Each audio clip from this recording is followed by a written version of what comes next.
Hello everyone. तो आज हम इस वीडियो के द्वारा गुजरात बोर्ड का हिंदी जो कि क्लास 12th का है, इसके कहावतें पढ़ने वाले हैं। तो 1 to 20 चैप्टर में जितने भी कहावतें दिए गए हैं उनको हमने इसमें शामिल किया है। तो आइए इसे हम स्टार्ट करते हैं। फर्स्ट है, जो बीत गई सो बात गई, अर्थात अतीत की दुख भरी बातें भूल जाना ही अच्छा है। तो आपको एग्जाम में इसके अर्थ लिखने आएंगे, तो आपको इसके अर्थ पता होने चाहिए कि जो बीत गई सो बात गई, इसके अर्थ क्या है। आप इसका एग्जाम्पल लिखिए ना लिखिए वो आपकी मर्जी है, लेकिन इसके अर्थ को हमें लिखना है कि जो बीत गई सो बात गई, जिसका अर्थ है अतीत की दुख भरी बातें भूल जाना ही अच्छा है। अगर हम इसे समझे तो अतीत की बातें याद करने से कोई भी लाभ नहीं होता, बल्कि आपको उससे दुख ही मिलेगा। इससे तो अच्छा है कि व्यक्ति के प्रेजेंट में जो चीजें चल रही हैं हमें उसमें ही जीना चाहिए, और जो बीत गई बात है उसको आई गई समझकर हमें उस बात को दिमाग से निकाल देना चाहिए। सेकंड है, जैसी करनी वैसी भरनी, जिसका अर्थ है कर्म के अनुसार फल मिलना। शास्त्रों में बताया भी गया है कि मनुष्य जैसा कर्म करता है उसको फल भी वैसा मिलता है। जो जितनी मेहनत करता है उसे उसका परिणाम भी वैसा ही मिलता है। यदि वह बुरा कर्म करता है तो उसके लिए उसको दंड भी मिलता है, और अच्छा काम करता है तो उसके लिए उसे किसी बात का कोई पश्चाताप भी नहीं होता। अंत में अच्छे कार्य का परिणाम अच्छा ही होता है और मन में उसको शांति मिलती है। थर्ड है, साँच को आँच नहीं, अर्थात सत्य का आचरण करने वाले को कोई भय नहीं होता है। सत्य के बराबर हम कहते हैं कि कोई भी चीज नहीं है। जो व्यक्ति सत्य का आचरण करता है, व्यवहार करता है, उसे अपने जीवन में अपनाता है, वो व्यक्ति हमेशा निडर रहता है। उसको उसको किसी भी बात का कोई डर नहीं होता। सत्य का अंत हमेशा सुखदायी होता है। जैसे बताया भी गया है कि युधिष्ठिर धर्मनिष्ठ व्यक्ति, इसके सबूत के तौर पे हम देख सकते हैं कि उन्होंने क्या किया, जीवन में सदा सत्य का पक्ष लिया और अंत में सत्य की विजय हुई। इसीलिए कहा जाता है कि साँच को आँच नहीं, सत्य को किसी भी प्रकार से कोई डर नहीं होता, वो निडर रहता है।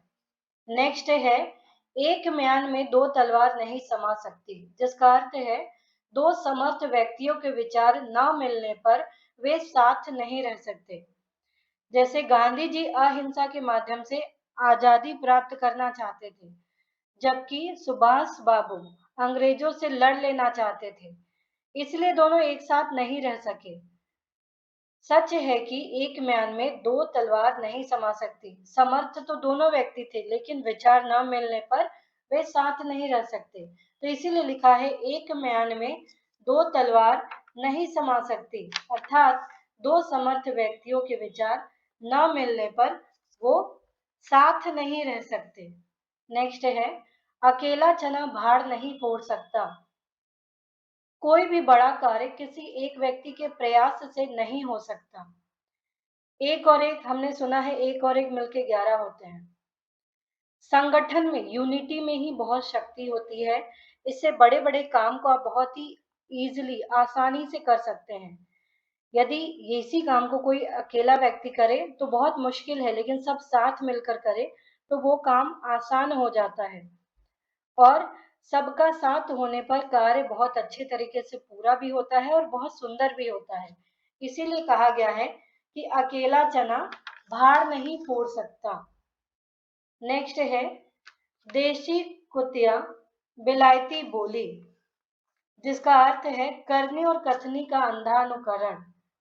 अर्थात कुछ लोग ऐसे होते हैं कि ऐसा दिखावा करते हैं कि वास्तव में वो जैसे हैं वो वैसा दिखाते नहीं हैं। अपनी शान दिखाने के लिए ऐसा करते हैं कि वो बहुत बड़े व्यक्ति हैं, पर दिखावा कितने दिन तक टिकेगा? दिखावा अधिक देर तक टिक नहीं चल सकता, ना वो चल सकता है। ढोंग खुल जाने पर इसका दिखावा साफ जाहिर हो जाता है कि ये व्यक्ति दिखावा कर रहा है। तो कथनी और करनी में फर्क होता है। जो आप करते हैं वो दिख जाता है, लेकिन आप दिखावा ज़्यादा दिन तक नहीं कर सकते हैं। इसीलिए लिखा है करनी और कथनी का अंधा अनुकरण। जिन खोजा तिन पाया गहरे पानी पैठ।